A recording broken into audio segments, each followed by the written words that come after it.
Olá, sejam bem-vindos a mais um Mãe de Peruca Convida. Eu sou a Tami, neuroeducadora e mãe de peruca, e hoje eu tô aqui com a Mariane Ribeiro e nós vamos falar sobre educação financeira. A Mariane tem 22 anos, ela é graduanda em administração pelo INSPER, bolsista integral desde os 12 anos, e ela é cofundadora da On Finance Academy, que é uma startup na área de educação financeira, que atuou por 2 anos com aulas de empreendedorismo e investimento para jovens do 8º ano até o 3º ano do ensino médio. A On Finance foi premiada pelo Start Neu da USP e acelerada pelo Start Fellowship por 6 meses na Suíça. Hoje a Mari trabalha como analista de sistemas numa consultoria multinacional que tem foco em impacto social no terceiro setor. Seja muito bem-vindo, Mari. Obrigada, Tami, obrigada pelo convite. Sempre uma honra estar junto aí com os amigos empreendedores. Mari, fico muito feliz de ter você aqui, porque eu vejo que você tem uma visão sobre educação financeira muito importante e eu acho que conecta muito com as novas gerações, né? Então eu queria começar esse papo falando o que é educação financeira.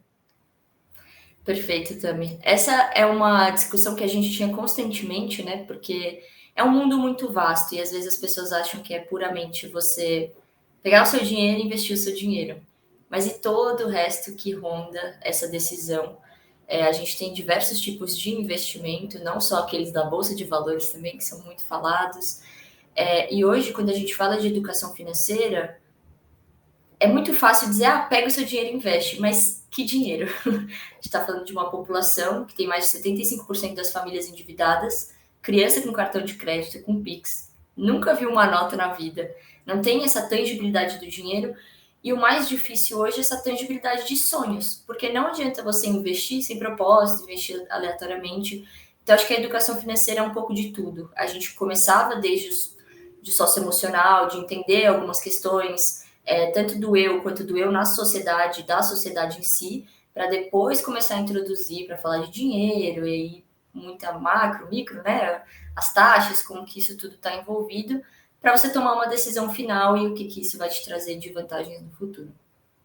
E eu acho legal que você traz essa questão das crianças, dos adolescentes que já têm um acesso a um mundo digital do dinheiro, né? E eu acho que aí a gente tem uma questão de dificuldade entre as gerações quando a gente fala sobre educação financeira, porque o que os pais sabem sobre educação financeira e o que eles estão passando, né, para essas novas gerações. Então, pensando nessa geração que hoje está a cargo de ensinar educação financeira, o que essas famílias sabem? O que você vê que elas estão transmitindo para esses jovens? É muito legal esse ponto, Tami, do que a gente fala desse crash das gerações, né? Desse encontro de diferenças, porque se antes você tinha uma família muito conservadora, que, a gente tem que guardar o dinheiro no colchão, porque senão tem que ter uma economia. Hoje você vê aí as crianças, a nova geração muito arrojada, disposta a investir em jogos, retornos de altíssimo risco. Eu vou me corrigir aqui, porque jogo não é investimento, é aposta. Então, acho que Uhum. esse disclaimer é importante também. E hoje é muito difícil para as famílias, porque você já tem tanta coisa para ensinar para uma criança, né? Aquele mundo tão complexo que é um ser em desenvolvimento, que quando você fala em educação financeira é muito mais sobre o comportamento da família como um todo, do que puramente o pai ensinar uma regra de juros, ou enfim, como que se faz um cálculo. Porque na sala de aula a gente tentava trazer isso para a realidade dos nossos alunos, então pegando exemplos que eles vivem no cotidiano. E muitas vezes o que vai se formando na cabeça dessa criança é o que ele escuta, às vezes numa reunião de família. Porque o tio pegou emprestado de um, não devolveu pro outro, tá devendo não sei quem. Isso vai, esses conceitos vão entrando e fica confuso para a criança, mas eu tenho que guardar meu dinheiro, mas o meu tio não guardou o dinheiro dele, pegou o dinheiro emprestado. É porque o adulto é o espelho para qual a criança vai olhar. Então, quando ela vê essas situações, ela já começa a entender aquilo como alguns comportamentos que são normais. Tipo, se falta dinheiro, eu vou pedir emprestado para alguém da minha família, daqui a alguns anos eu devolvo a mesma quantidade. Enfim, é muito complexo, muito difícil, até por conta da correria. Os próprios pais não tiveram acesso a esse conteúdo, que eu vou ensinar para o meu filho? E acho que no fim do dia é isso, acaba se ensinando o que a família vive.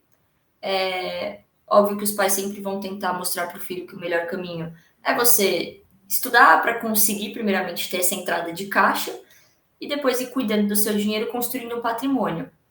Mas no fim do dia é muito difícil você tangibilizar isso nas pequenas coisas e na correria. Por isso que era muito legal ter esse espaço dentro da escola, que é onde a criança já entende que ela está ali para aprender uma coisa nova, um conceito.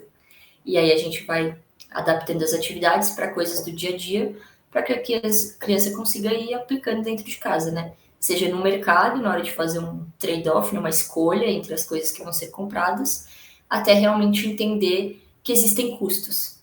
Porque para a criança isso é complexo. Ah, você tem escola, você tem convênio, você faz futebol, você faz, né?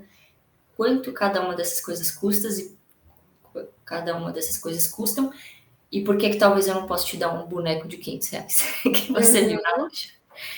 Uma coisa que as mães traziam muito era, Mari, o meu filho fala, olha para mim e fala, mãe, mas você trabalha, por que você não tem dinheiro? Porque às vezes a mãe fala, não, filha, esse não vou comprar porque eu não tenho dinheiro. Mas você trabalha, como é que você não tem dinheiro? Então, de novo, é dar essa noção do todo e como que tudo isso se conecta. Uhum.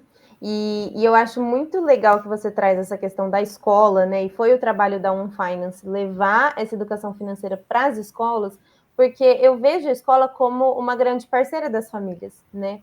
Então a família ela delega para a escola uma educação de, às vezes, coisas que elas não têm esse repertório. Não estou falando que a família não tem que buscar esse tipo de informação, tem sim, e eu acho que hoje a gente tem muitas referências de pessoas muito boas, né, que estão fazendo esse trabalho com os adultos. Mas quando a gente pensa nas crianças e nos adolescentes, a escola ela pode sim dar esse suporte, né? Ajudar ali a ensinar o que talvez em casa ainda esteja muito complexo. E a criança aprendendo, ela vai levar isso para casa. Eu vou dar um exemplo meu que não tem a ver com finanças, mas, bom, tem sim, né? É com sustentabilidade.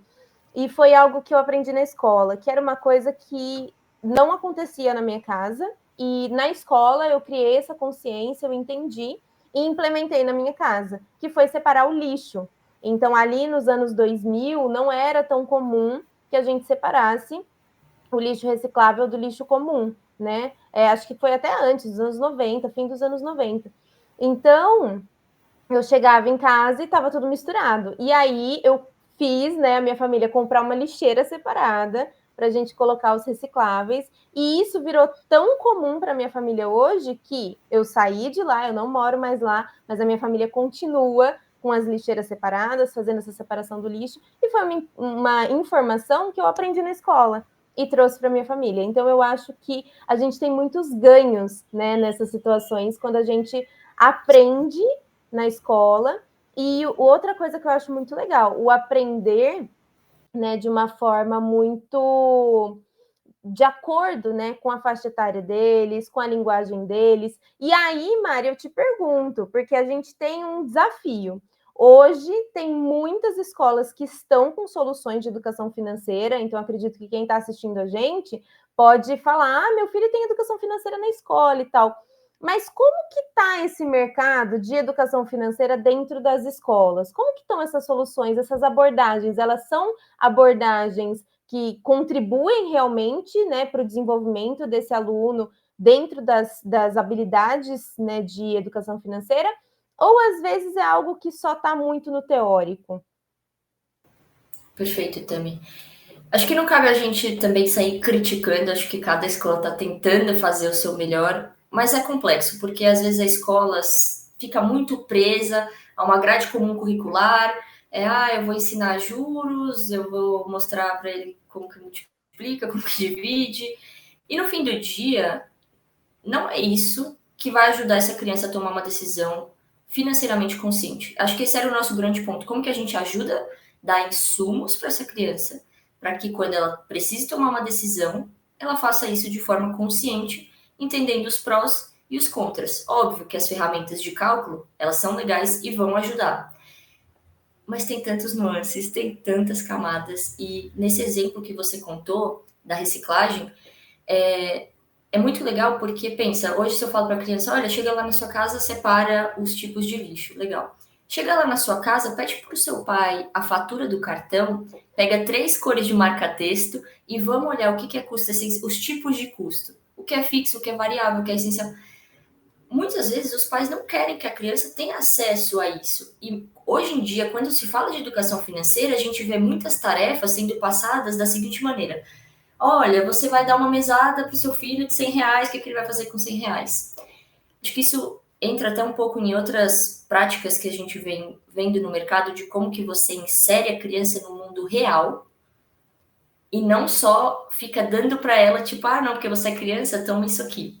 Uhum. É de você não só dar R$ 100 para ela gerir esses R$ 100, mas você mostrar para ela que a renda da família é essa e como que isso está sendo distribuído, porque ela faz parte da família. Se você exclui ela a esses R$ 100, percebe que fica um pouco difícil para a criança criar consciência do todo? Porque ela fala, minha mesada é R$ 100, de onde a minha mãe tira, de onde meu pai tira, não é problema meu. Se um dia eu passar a receber menos, vou ficar chateado.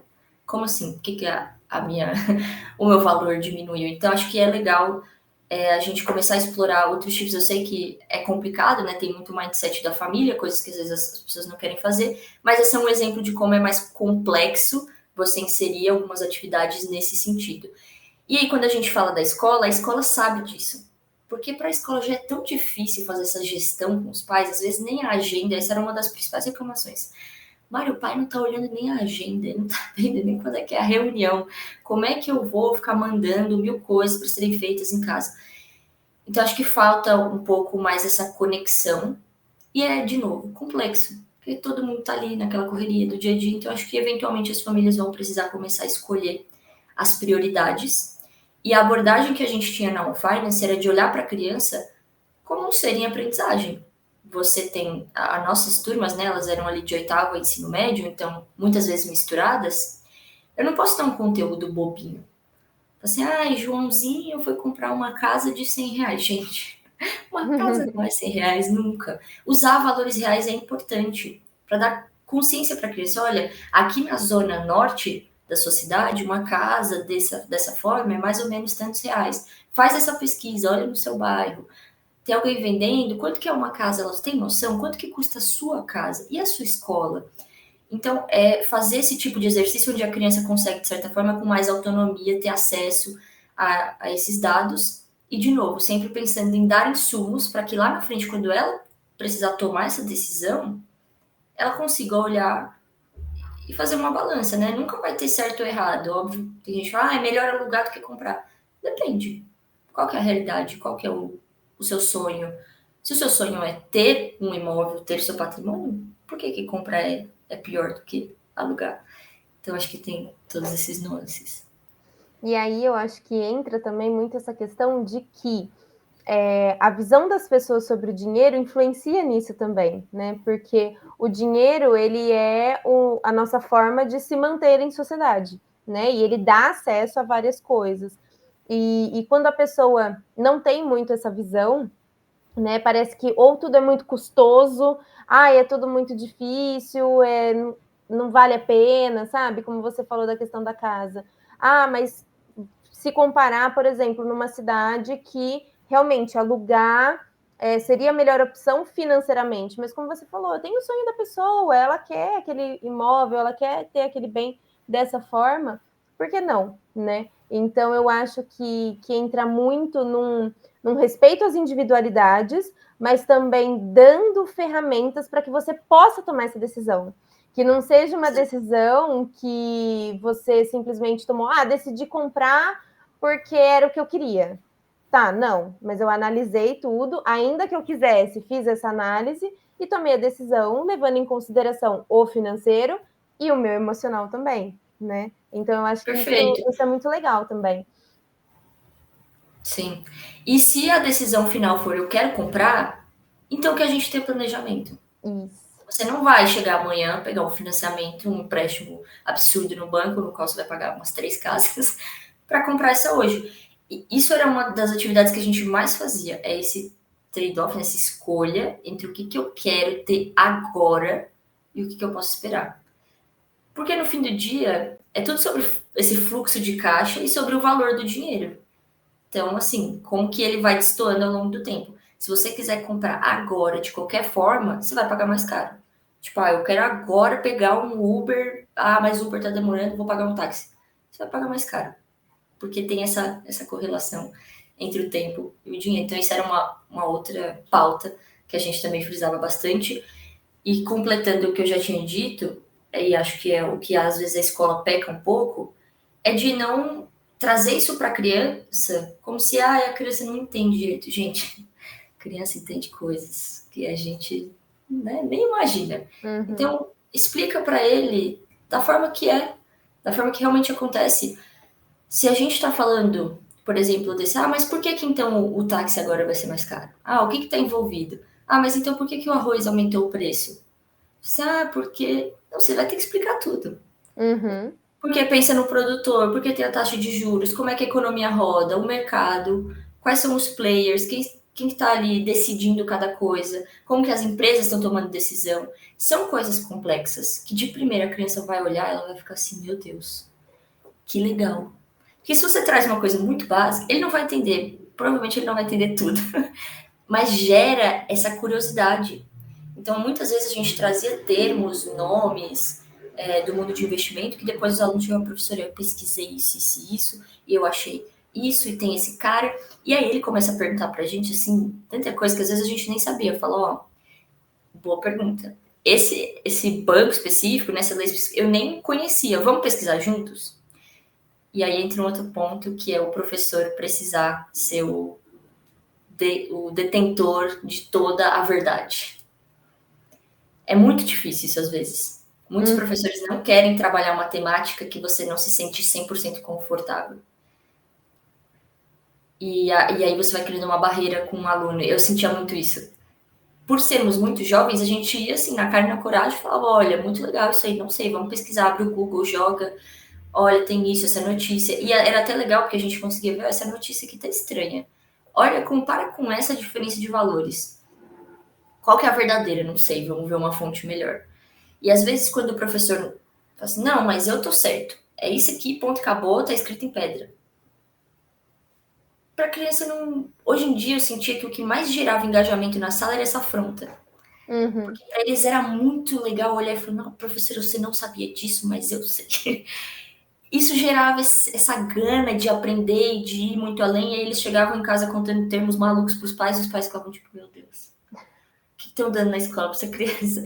E é legal, porque aí você, de novo, instiga a família a mudar, eventualmente, uma rotina que já estava ali estabelecida.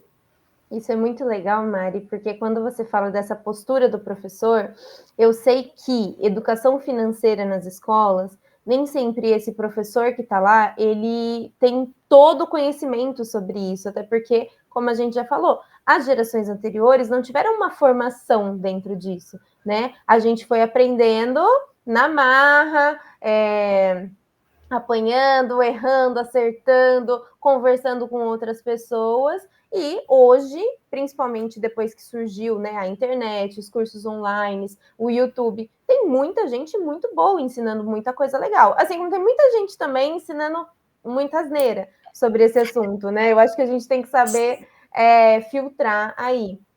Mas isso que você trouxe é muito legal, porque eles são muito curiosos e eles vão querer entrar nesse mundo. Como você falou, por exemplo, dos jogos.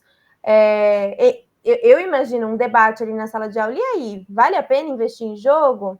Não, porque aí entra numa questão de risco de aposta mesmo, né? Mas beleza, mas a gente tem o mercado de e-games, né? Que é um mercado bilionário, que move muito dinheiro, que tem como você fazer investimentos seguros dentro desse mercado. Então, às vezes, também ir ampliando a visão dessas crianças, desses adolescentes, que às vezes uma coisa que pode parecer muito legal, não é tão legal, mas tem alguma coisa similar dentro da área financeira onde você pode investir com segurança, sabe? E aí entra essa postura do professor de às vezes falar, não sei, vamos pesquisar junto, sabe? Você não precisa ser o super-herói da educação financeira, assim como as famílias também. Você não precisa ter todas as respostas. Exato. E aí, assim que vocês vão crescendo juntos, sabe? Compartilhando. mostrando. Eu entendo, às vezes, algumas famílias que não se sentem confortáveis em compartilhar algumas coisas, mas algumas coisas mais básicas eu acho que faz sentido, sabe? É como você falou, a criança tem ali R$ 100 por mês, mas o quanto pesa esses R$ 100 para a família? Esses R$ 100 pode ser um dinheiro de troco para a família, que, nossa, nem faz diferença no orçamento. Para outras famílias, pode ser que esses R$ 100 tenha que ser considerado naquele mês, porque vai impactar no valor, né, que eles têm para gastar no mês. Então, realmente, assim, trazer essa visão mais ampla e Sim. dar a possibilidade deles também se engajarem, conhecerem e mostrar para vocês coisas que eles descobriram e vocês conversarem junto, criticarem junto, será que é verdade, será que não é? É maravilhoso, eu acho que é um convite, Exato. né, dessa geração para a gente crescer ainda mais. Exato, Tami. E tudo isso que você trouxe me lembra de um outro ponto que é muito importante. Quando a gente fala da escola, você, a escola, o aluno vai lá para aprender. E o que ele tem para ensinar? Ele é um Uhum. ser com uma realidade vasta, ele já aprendeu muita coisa. Então, esse espaço de troca, quando você dá para o aluno, assim, agora você vai me ensinar como que isso acontece na sua realidade, o que você entendeu dessa situação, para o professor isso é muito rico, porque primeiro você consegue entender onde o seu aluno está e de onde você tem que partir. Porque na sala você tem eventualmente 40 alunos, cada um está num canto, cada um está acontecendo alguma coisa. Como que você traz essa galera junto? E para eles é muito mais legal ouvir o colega falando do que alguém que eles não conhecem. Eu Uhum. ouvi o colega contando, já aconteceu comigo, de eu estar na sala dando aula, e aí daí um pouco começa um vucu-vucu, e a galera ali atrás, o que está acontecendo? Era Joãozinho jogando o jogo do Tigrinho. Eles estão, professor, aí, ó, tá investimento, ó, fulano, tá jogando. Na hora você tem que respirar fundo, né? Porque você fica, meu Deus, onde eu errei? Foi uma oportunidade de falar, vamos pensar junto então. Vamos lá, Joãozinho. Que dinheiro é esse que você está colocando? Ah, é meu dinheiro. Ah, seu dinheiro, legal. Como é que você conseguiu esse dinheiro? Meu pai me deu. Bom, mas então, João, esse dinheiro é seu ou esse dinheiro é do seu pai? Não, é meu, porque meu pai me deu, não sei o quê. Tá, legal. O que você está fazendo? Mostra pra galera. Vamos ver todo mundo junto, então, né? Porque a sala para. E aí olhar como que funciona. Foi um ótimo exemplo, Tami, porque ele perdeu quase tudo. Eram R$ 40, ele perdeu quase tudo em coisa de 20, um espaço de tempo de 20 minutos. Uhum. Triste pro pai de Joãozinho, mas foi um exemplo bom na aula para a gente começar a discutir outras coisas que rodam, né, a questão da educação financeira, que são as casas de aposta. Isso é legal, isso não é legal. Onde que essa casa ela é a sede, né, dessa empresa? Não é no Brasil, né? Estranho. Onde que é? Numa ilha, no meio do... Curioso, né? E aí deixar a criança começar a entender também, porque esse senso que a gente tanto quer impor de certo ou errado, muitas vezes o adolescente só quer questionar isso. Ele tá falando, não, pra mim tá certo. Eu acho que tá certo. Então é você dar esse espaço para ele tomar a decisão. No final, eles vão chegar à mesma conclusão que você queria passar. Uhum. Você só mudou o caminho. E aí fica muito mais fácil dele ver que o jogo é perigoso do que eu simplesmente falar, olha, o João apostou 40 e ficou com 10. Ele vê o João apostando 40 e ficando com 10, é outra coisa. Uhum, exatamente. E eles gostam muito de se sentir ouvidos. Como você falou, a sala parou. E, gente, isso é oportunidade. Eu acho que dentro da escola, quando tem bafafá, quando tem burburinho na sala de aula, de verdade, eu adorava. Quando eu dava aula, surgia alguma coisa ali, às vezes podia estar relacionado com o meu conteúdo, com a minha aula, às vezes não estava relacionado, mas eu sempre abria para eles me contarem, para eles falarem, trocava ali um debate entre eles, às vezes ficava atrasada no conteúdo, ficava, mas poxa, qual o aprendizado que eu trouxe para eles, sabe? Então eu acho que essa Exato. possibilidade é muito legal. E, de novo, em qual conteúdo você está atrasada? Na Ah, grade comum, curricular? Assim.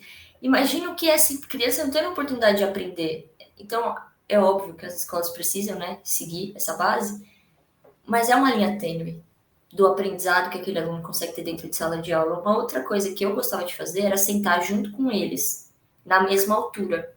Ou às vezes a gente fazia uma roda e sentava no chão.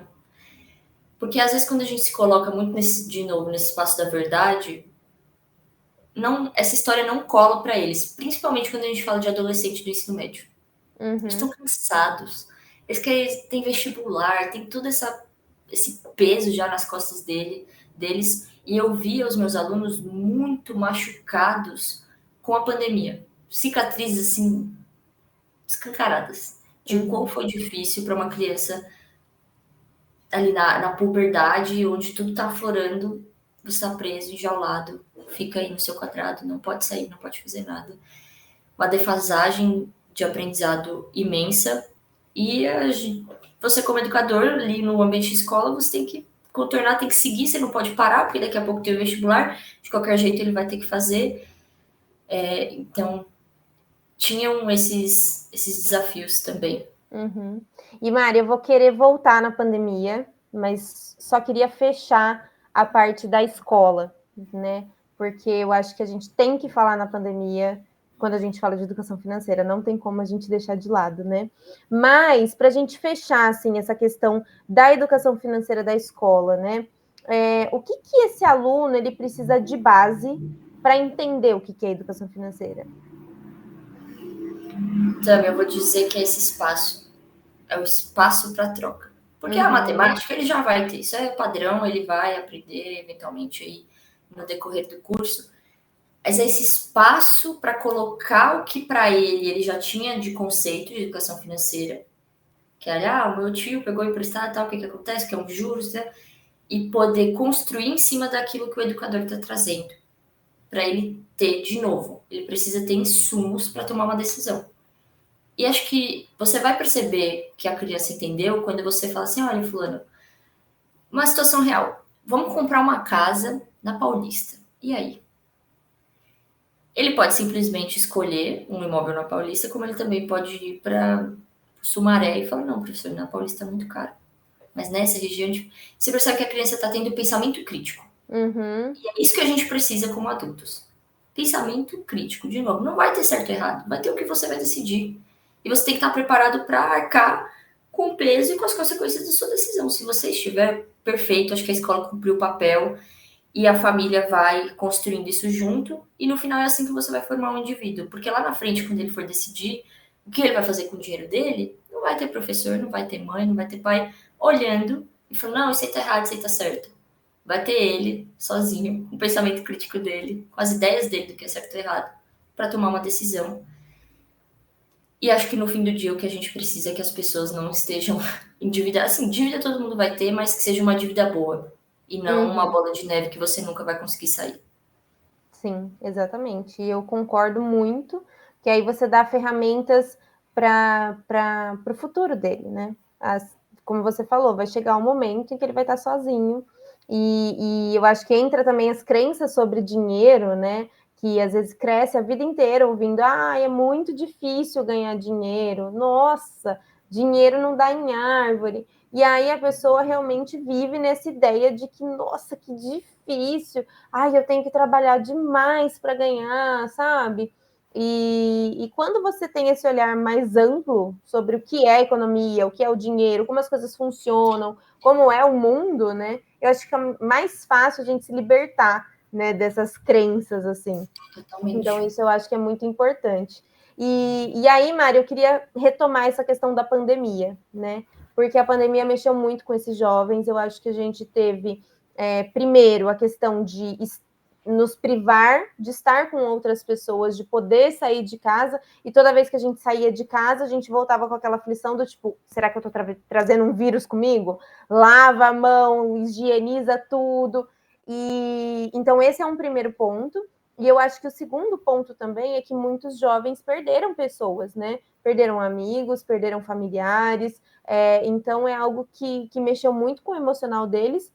E eu acho que uma experiência dessa marca uma pessoa, assim como marcou a todos nós, mas pensando nessas gerações que estão iniciando essa jornada, né, se preparando para essa vida adulta, pensar assim no futuro, né? Sobre pensar o futuro. Então, eu queria que você contasse um pouco dessa experiência que você teve com eles e as suas percepções sobre essa questão.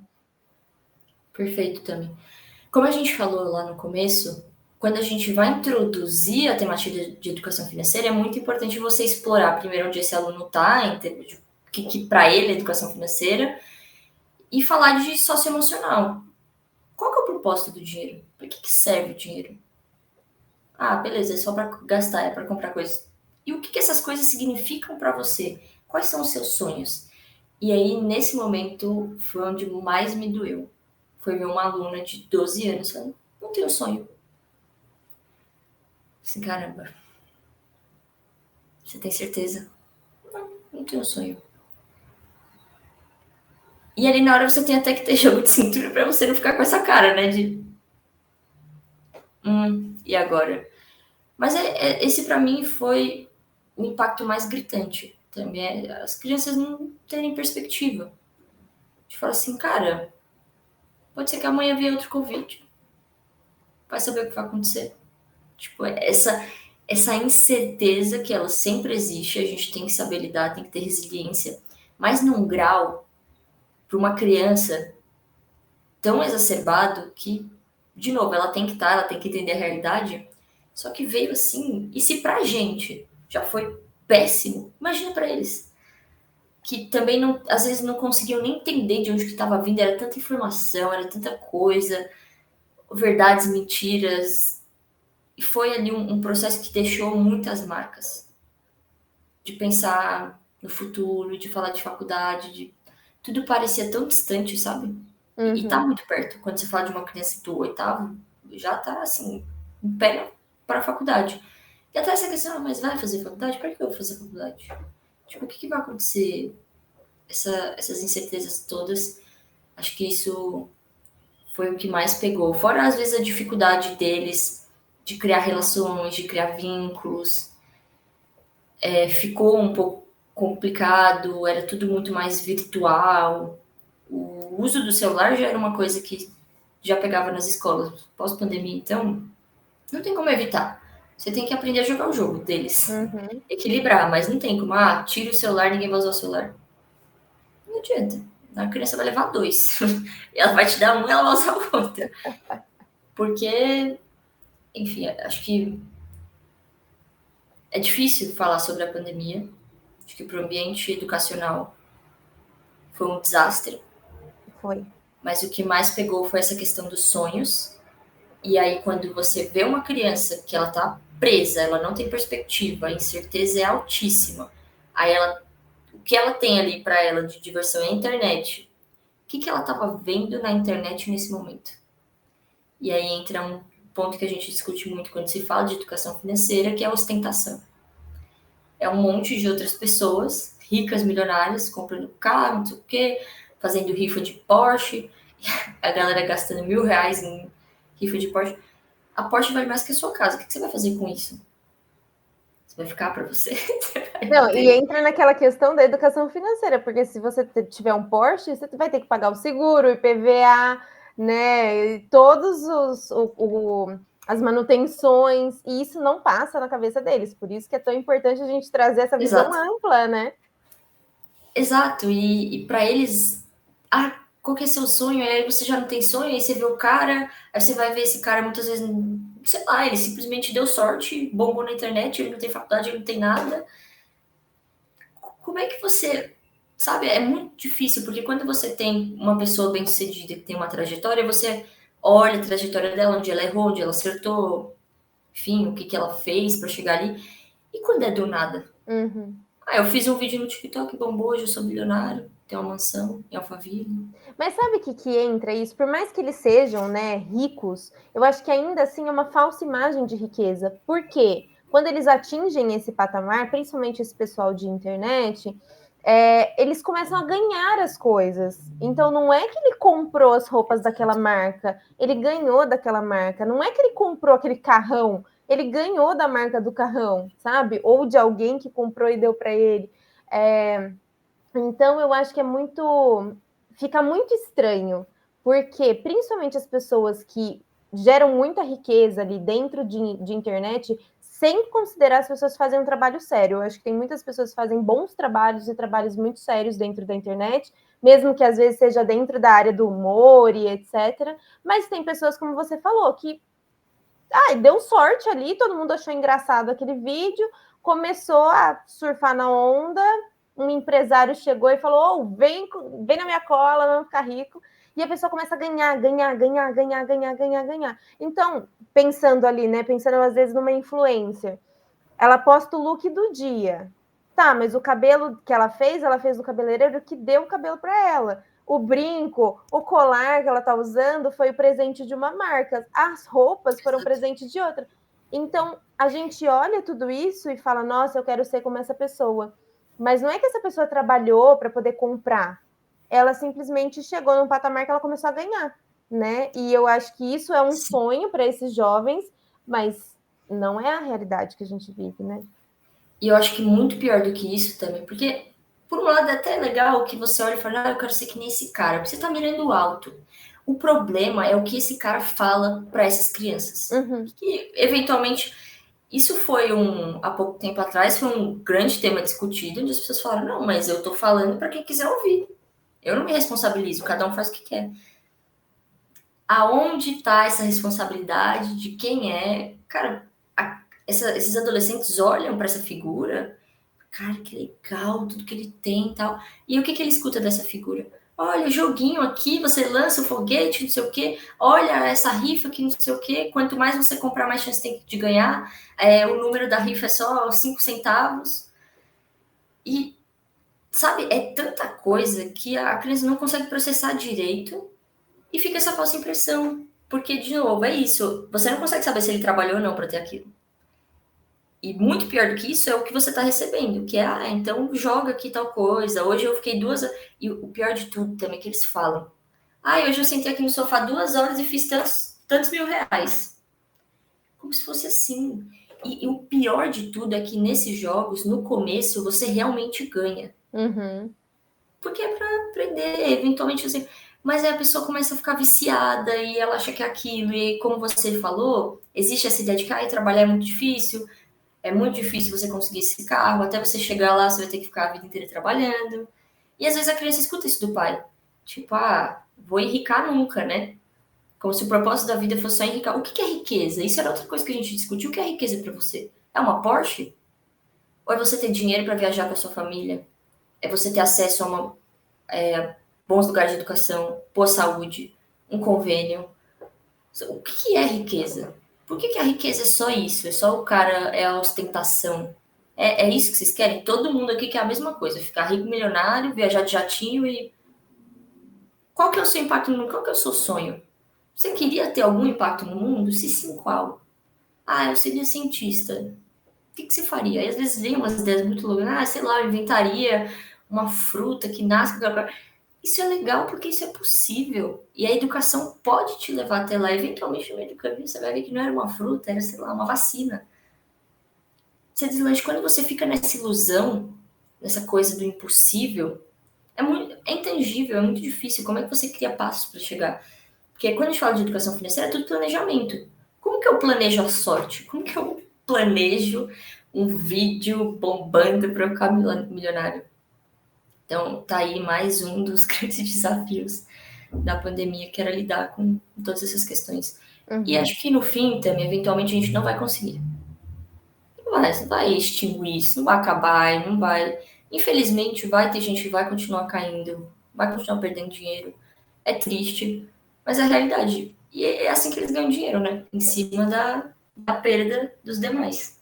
Sim, mas eu acho, Mari, que o que você traz sobre a questão do sonho é muito importante. E para quem está assistindo a gente, né, são pessoas que ou são pais, mães responsáveis por uma criança, por um adolescente, ou educadores, né? E aí, o que a gente faz para incentivar esses sonhos, para incentivar esses propósitos, né? Porque eu acho que a gente, como posição de um adulto, eu gosto sempre de pensar que nós adultos somos mentores na vida das nossas crianças. Elas chegaram nesse mundo sem entender como funciona nada, elas não sabiam nem usar um garfo, gente. A gente tem que ensinar tudo do zero para elas, né? Tudo bem que chega um momento, como a Mari falou, com acesso à tecnologia, com acesso à informação, às vezes eles vão conhecer muitas coisas que eles vêm contar para a gente, que a gente vai se surpreendendo.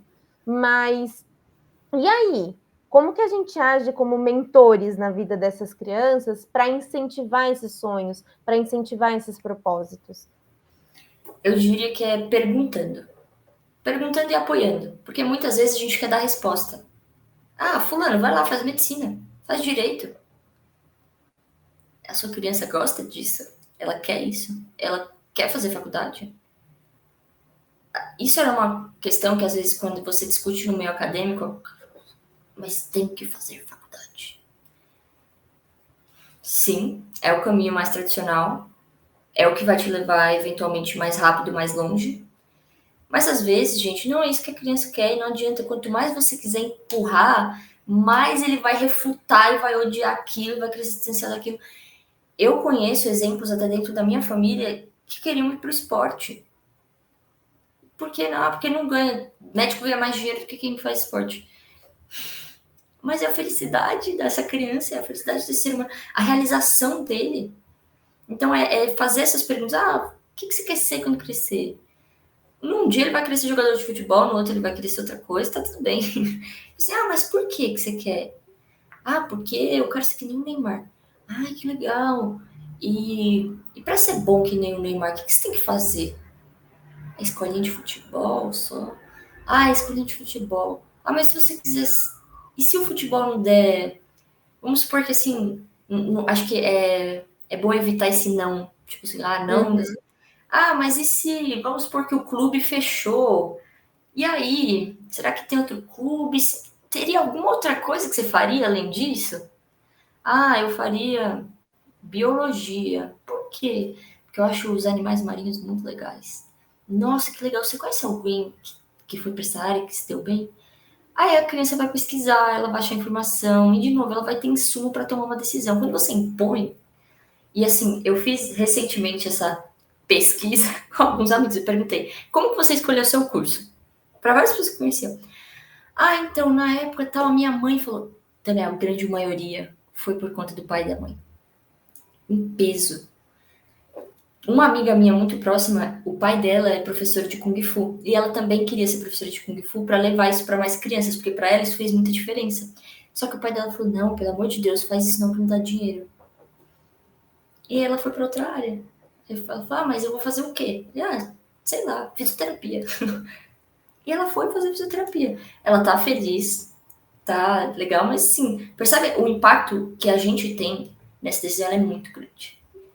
Ela é muito, é assim, pior do que a gente pode imaginar. Então, acho que é dar mais espaço para ele pensar. Lá na frente, vamos por, ah, passou em 5 cursos, aí você pode dar a sua opinião, mas é a sua opinião. Até lá, vai fazendo pergunta, vai incentivando, vai falando que tudo é possível. A minha mãe sempre falou para mim uma frase que eu gosto muito, que é se joga, gata. Se a mãe, eu quero fazer, se joga, gata.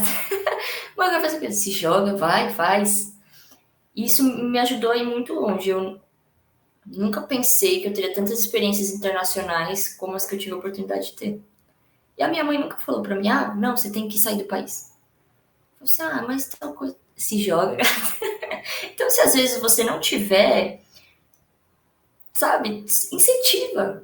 Vai incentivando que também essa criança ela vai te trazendo de volta o que ela tá pensando e você consegue dando uma ajuda, mas vai incentivando.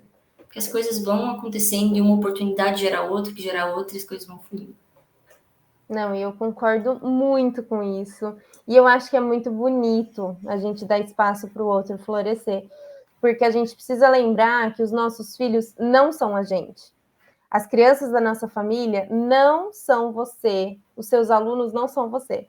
Você tem as suas opiniões, você tem aquilo que você acredita, você tem as profissões que você acha que vale a pena seguir, que não vale a pena seguir. Mas realmente, quando a gente abre essa possibilidade, é muito legal. E o que eu gosto disso que você traz, Mari? Esse passo a passo. Então, como você falou, eu quero ser jogador de futebol. Beleza, mas onde você começa? Ah, eu preciso começar a fazer a escolinha de futebol. Perfeito. Só que além da escolinha de futebol, e se um clube internacional te chamar? Você não precisa de uma outra língua? Que língua que você quer aprender? E aí, tipo assim, é o passo a passo para chegar nesse sonho, né?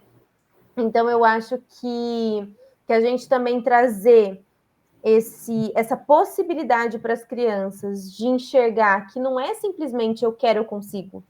É eu quero, eu construo e eu consigo, né? Porque O essa como. construção é exatamente o como ela vai chegar lá. Porque para uma pessoa ser bem-sucedida ali em determinado ramo, em determinada profissão, ela vai precisar fazer essa construção, dia após dia, errando, acertando, encontrando pessoas que vão motivar ela, encontrando mentores que vão ajudar, né, a impulsionar para onde ela quer, mas é um caminho de aprendizagem, né? Até para nós adultos. A pessoa quer empreender, beleza, você vai ter pessoas que vão te ensinar muito sobre muitas coisas. Você vai ter que aprender sobre mídias sociais, você vai ter que aprender sobre clientes, sobre vendas, sobre finanças, né? A questão financeira da empresa.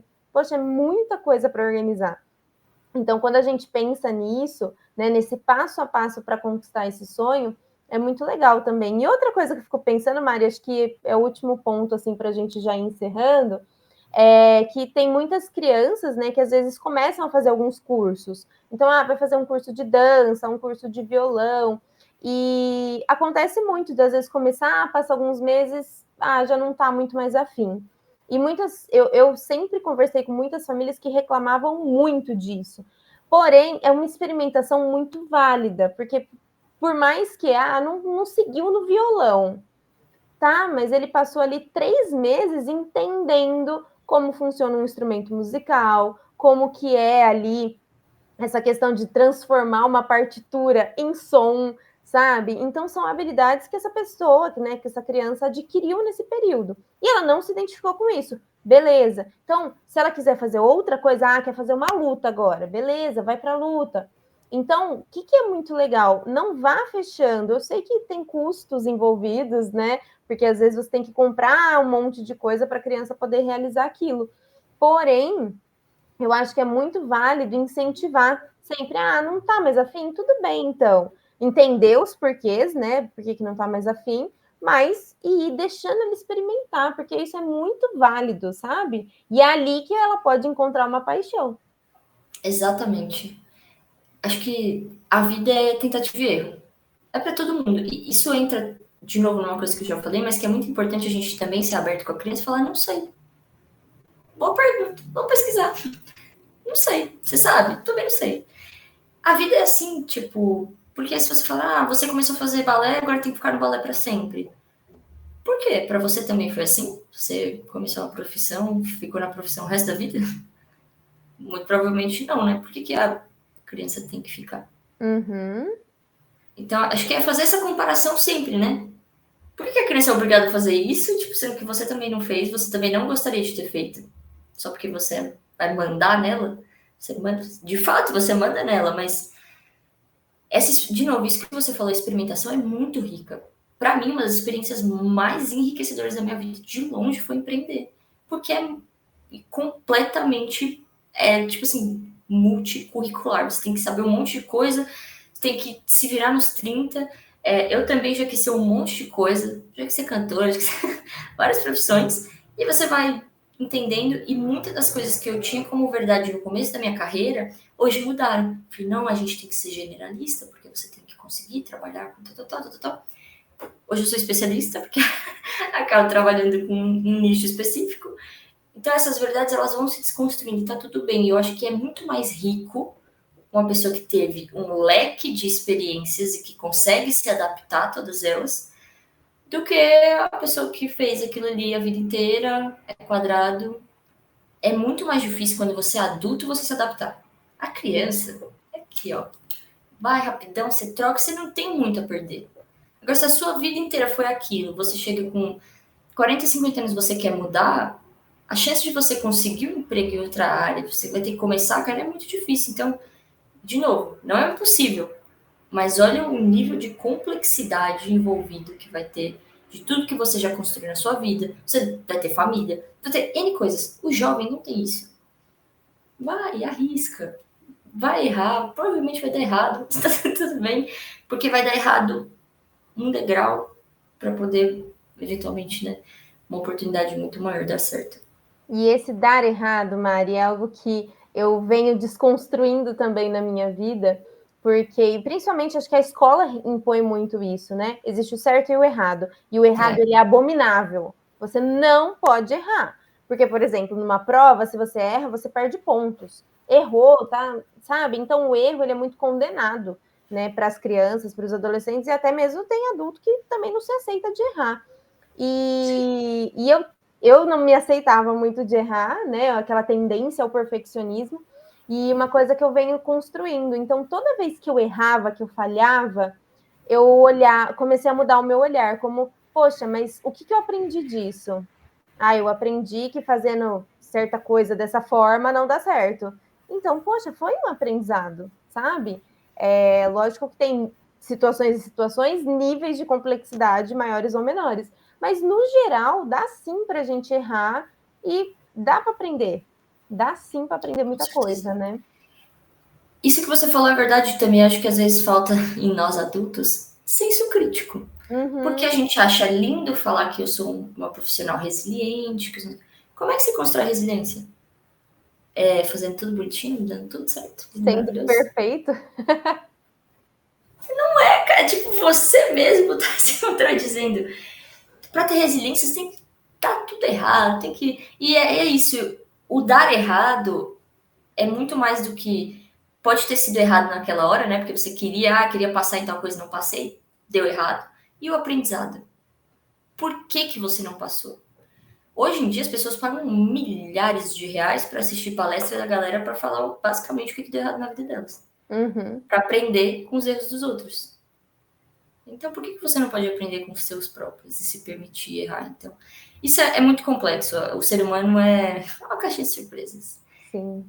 E durante isso machuca, né? O erro, a frustração, tal. Mas no fim do dia tem que saber lidar.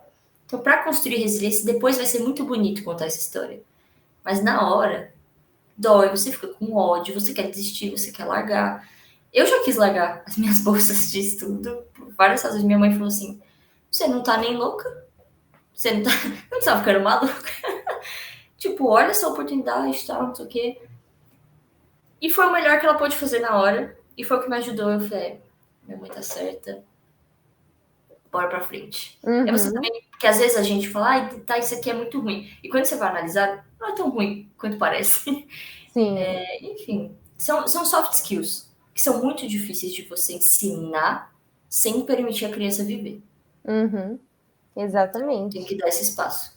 E eu acho que não tem como falar de educação financeira sem falar de socioemocional e comportamental. É exatamente isso, né, Mari? Porque a forma como a gente vive, a forma como a gente se relaciona, a forma como a gente sente e interpreta as situações que acontecem com a gente, isso também influencia no nosso financeiro, né? Com certeza. Toda Então, hora, todo dia. toda hora, todo dia.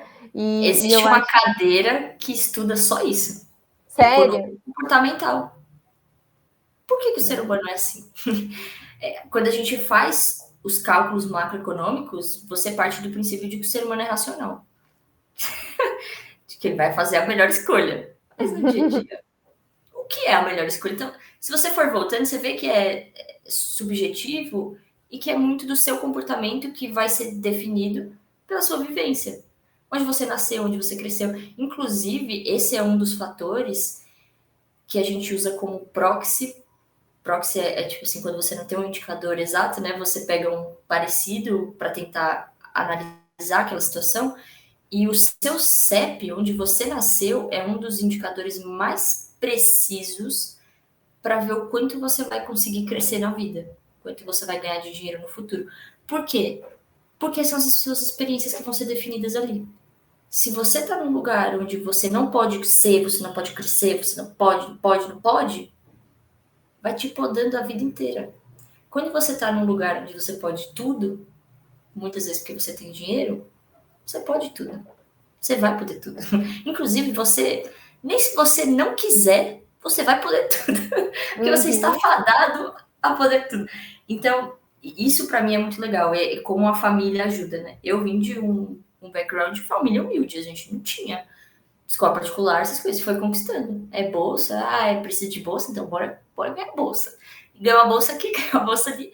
E você vai indo. E no futuro, para mim, eu quero retribuir isso. Dá para outras pessoas a oportunidade. Ah, você não tem dinheiro? Vamos resolver isso aqui. Bolsa.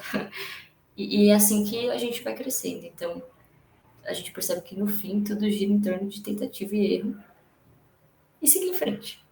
E buscar o seu propósito, né?